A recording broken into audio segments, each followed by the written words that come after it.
Step number one, create a series of positive anchors. What do I mean? Well, let's say I got this negative anchor on my left shoulder. Well, I'd go over to my right shoulder and I'd think of a time in my life, in my mind, when I felt absolutely incredible, unstoppable, fun, outrageous, whatever. Let's say outrageous and unstoppable. And I think of a memory when I felt that way. I close my eyes, I go into the memory, I actually step into the picture or into the feeling, so I'm absolutely there again. And right at the peak of the motion, right when I'm feeling absolutely incredibly outrageous and strong, I reach over and touch my right shoulder. Remember the negative anchors on my left. I go over to, let's say, my right, and I touch it and squeeze it and maybe make a sound. Maybe I go, yes. And then I think of another peak time in my life, something else where I felt really incredible, powerful, like I could handle anything. And right at the peak moment, I reach over and go, yes. And I do this over and over again until I've literally conditioned my right shoulder area where I can just go, yes, and wham, I feel strong immediately. Are you following me on this? What we're doing is creating a series of positive anchors, what we call stacking an anchor. Now what do? Well, once I've got it, I test it. I get out of state, meaning I don't think about anything that would excite me, and I just reach over and I do the same thing. I'll go, yes! And sure enough, wham, I start to feel the same kinds of feelings. Great, I've got an anchor that works. What do I do next? Step two. Step one was create a series of positive anchors. Step two, I fire off both the positive and negative anchors simultaneously. What the heck does that mean? I mean, I'm going to reach over and I'm going to touch my left shoulder where normally I get depressed. And I'm also going to reach over and touch my right shoulder where I feel great. And I'm going to say, yes, I'm going to fire them simultaneously in my brain. Now, when you do this, usually steam will come out of your ears. You may feel actually a little weird at first. In fact, if you watch people do this, sometimes their face becomes asymmetrical for a moment where one part, like a cheek, will start to come up and the other goes down. That's because in your brain, you literally fired two completely different types of emotions in your brain simultaneously. Two different nerve messages, if you will. And when they collide in your brain, the one that is strongest literally collapses the other one. Does that make sense? That's why we create a series of positive anchors instead of just a negative one.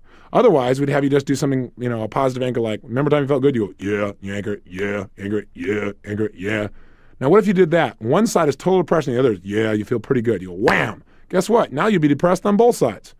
But if you create a series of positive anchors on one side, a series of them, they're really strong, and you now fire them both off, it'll overpower the negative.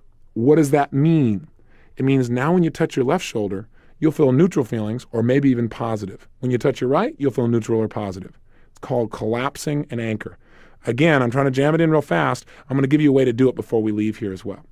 So let's just review some of the key elements to make an anchor be effective. Number one is the intensity of the state the person's in. In other words, if you want a strong anchor, make sure that when you go to anchor yourself or somebody else, that you're really feeling strongly about what it is you're linking in. So if you want to anchor in something like motivation, you got to really be in a motivated state, not like a partially motivated state. Two, you've got to make sure that you create the trigger. That is, let's say the touch or the voice tone at the peak of the emotion. Imagine it like a roller coaster. You don't want to do it as you're about to hit the top or on your way down. It's got to be right at the peak. Now you might say, Tony, I don't know when the peak is. Trust your subconscious mind. And then if you're not sure, anchor yourself too soon and too often rather than not enough. And you'll get good at it. It's just a matter of conditioning. Just remember, if you ever want to study anchoring, watch any commercial and you'll have great role models to follow where they'll link every kind of emotion you can imagine to a product that has nothing to do with those emotions. It's great examples of how they do it through imagery and sound. They get you to feel a certain way, and right at those key moments, wham, they flash the product over and over again. That's all you're doing to yourself. But notice they work hard to get you in a peak state before they show their product, and they try to do it right at that key moment. Thirdly is you want to make sure the anchor is unique. In other words, anchoring yourself just by touching your hand with your other hand is not really unique. A handshake is not really unique. So maybe what you do is you grab the skin behind your middle finger's right knuckle and you pull on it at a certain moment. That's a unique trigger. You follow me? And then finally, if you're going to make an anchor work, you got to fire it off the same way it got set. In other words, if I anchor myself on my shoulder and then I come back and try and fire off the anchor by touching my elbow, clearly it's not going to work. If I anchor myself with a strong touch and then I come back and try and fire it off with a soft touch, it's not going to work because nothing's linked to that soft touch in my nervous system. So again, I know this is dumping a lot on your brain, but take a look. You can listen to this tape over and over again because anchoring is worth it. And remember, you're already doing this. You're already anchoring. So all I'm doing is trying to bring your conscious awareness to what you're already doing so you can take some control. So you can start to condition yourself to feel the ways that you want to on an ongoing basis. And one of your assignments today is going to be to literally create a positive anchor.